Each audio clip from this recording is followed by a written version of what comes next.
ఇది కేవలం సమాచారంగా మాత్రమే భావించండి. వైద్య నిపుణులను సంప్రదించండి.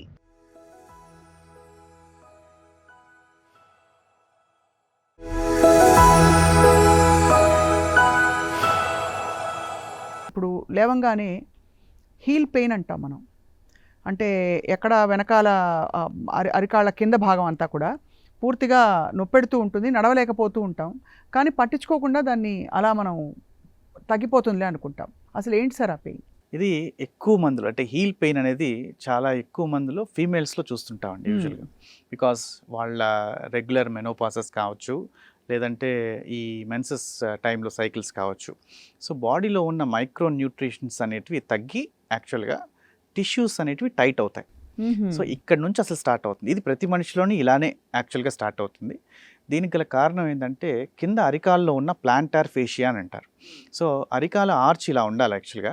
కొంతమందికి ఆర్చ్ ఫ్లాట్గా ఉందనుకోండి. ఈ ఫ్లాట్గా ఉన్నప్పుడు ఈ టిష్యూ ఏదైతే ఉంటుందో ఎక్కువ రాపిడి జరగడం జరుగుతుంది నడిచేటప్పుడు. ఇదంతా పొద్దున చేసినంతసేపు బాగుంటుంది, కానీ ఈ ఆర్చ్ ఎప్పుడైతే మనం పొద్దున లేచి మళ్ళీ ఫస్ట్ అడుగు పెట్టగానే, మొట్టమొదటి అడుగు మనం నిద్ర లేచిన తర్వాత మొట్టమొదటి అడుగు పెట్టగానే ఆ అరికాల్లో నొప్పి అసలు చాలా ఎక్కువగా ఉంటే చాలామంది నా కళ్ళలో నీళ్ళు వస్తున్నాయి డాక్టర్ గారు, అసలు నడవలేకపోతున్నాను, ఒక్క స్టెప్ కూడా ముందుకు వేయలేకపోతున్నాను అని అంటుంటారు. సో దీనికి కారణం ఏంటంటే ఈ అరికాల్లో నొప్పి అనమాట. ఏమవుతుంది ఆ టైంలో ఏం జరుగుతుందంటే ఈ ప్లాంటార్ ఫేషియా అనేది మన ఎంటైర్ బాడీ యొక్క వెయిట్ ఆ లెగ్ మీద పెట్టడంతో అది ప్లాంటార్ ఫేషియా అనేది చిరుగుతుంది. ఇది చిరిగిన తర్వాత దీంట్లో వచ్చే నొప్పి చాలా ఎక్స్క్రూషియేటింగ్ పెయిన్గా ఉంటుంది. ఎందుకంటే నరాలు కండరాలు అన్నీ అటాచ్డ్గా ఉంటాయి కాబట్టి ఆ ఫేషియాకి అది ఎప్పుడైతే చిరుగుతుందో దాని మీద ఎక్కువ ఇంపాక్ట్ జరుగుతుంది. ఎందుకంటే మనం కంప్లీట్ వెయిట్ దాని మీద పెడుతున్నాం కాబట్టి లేచినప్పుడు. సో ఇది ఇలా జరిగి నొప్పి స్టార్ట్ అవ్వడం జరుగుతుంది చాలామందికి. సో ఈ న్యూట్రిషన్స్ తీసుకోవడం వల్ల కూడా ఎక్కువగా ఈ అరికాల నొప్పి అనేది ఎక్కువ మందిలో చూస్తుంటాం. ఏ న్యూట్రియంట్స్ మిస్సింగ్ అయితే మనకి ఎక్కువ అవుతాయి? యూజువల్గా ఏంటంటే కొలాజన్స్ అండి. యూజువల్గా ఈ మేకింగ్ ఆఫ్ యువర్ బాడీలో టిష్యూస్ కానీ, లేదంటే ఈ ఫేషియాస్ కానీ, లేదంటే ఈ టెండన్స్ కానీ, ఇవి కొలాజన్స్ అనేవి తక్కువ. అంటే ఇవన్నీ కూడా మామూలుగా జనరల్గా తీసుకునే అన్నిట్లోనూ కొంత భాగాన్ని తీసుకొని దాంట్లో కొలాజన్స్ అనేది ఏర్పడి కాళ్ళలోకి మనకి కాళ్ళలోనే కాదు బాడీలో ప్రతి భాగానికి అవసరం ఉంటుంది. ఇది బరువు పెట్టే భాగం కాబట్టి, అంటే మన ఎంటైర్ బరువు అనేది 2 కాళ్ళ మీద నడిచే జీవుల్లో ఇప్పుడు ఇది ఉంది కాబట్టి 50% to 100% మనం లేచినప్పుడు ఫస్ట్ అడుగు ఏ కాలైతే పెడుతున్నామో ఆ కాళ్ళ మీద ఎక్కువ ఇంపాక్ట్ అనేది జరుగుతుంది. 100% వెయిట్ దాని మీద పడడం జరుగుతుంది. 100% వెయిట్ దాని మీద పడినప్పుడు ఆ ఇంపాక్ట్ దాని మీద ఎక్కువ ఉండటంతో చిరగడం జరుగుతుంది. అది చిరిగిన తర్వాత చాలామంది 10 సెకండ్ల తర్వాత మళ్ళీ ఫ్రీ అయిపోవడం జరుగుతుంది. మళ్ళీ 10 అడుగులు వేయగానే చాలా ఫ్రీగా ఉంది డాక్టర్ గారు, కానీ మళ్ళీ ఎక్కడైనా కూర్చొని లేచానంటే మళ్ళీ అదే స్టార్ట్ అవుతుందని అంటారు.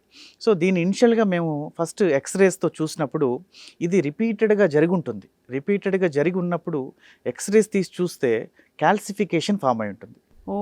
క్యాల్సిఫికేషన్ అంటే బ్లడ్లో కాల్షియం ఉంటుంది. ఈ కాల్షియం ఏమవుతుందంటే చిన్న మైక్రో టియర్స్ అయినప్పుడు మైక్రో బ్లీడ్ అవుతూ ఉంటుంది.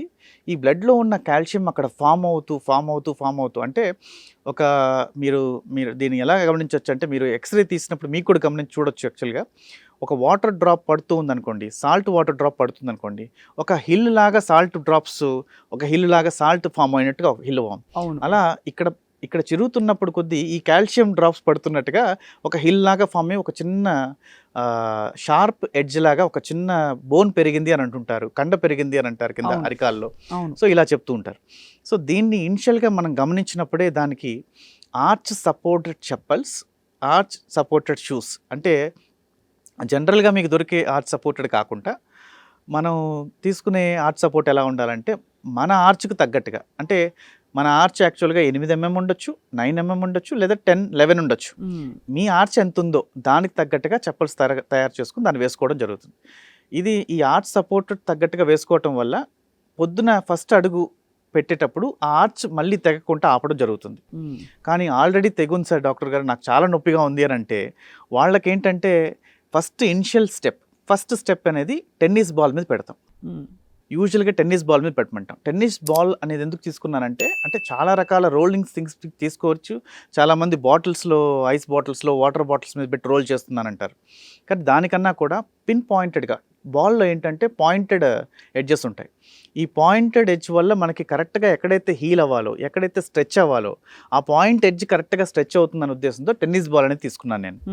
సో ఈ టెన్నిస్ బాల్ వల్ల కరెక్ట్గా మీరు దాన్ని కింద అరికాల దగ్గర నుంచి ఈ ఆర్చ్ ఎక్కడైతే ముందుకుందో ఆ ఆర్చ్కి తగ్గట్టుగా దాన్ని మూమెంట్ చేయటం వల్ల యాక్చువల్గా ఆ ఫేషియా అనేది స్ట్రెచ్ అవుతుంది. రైట్.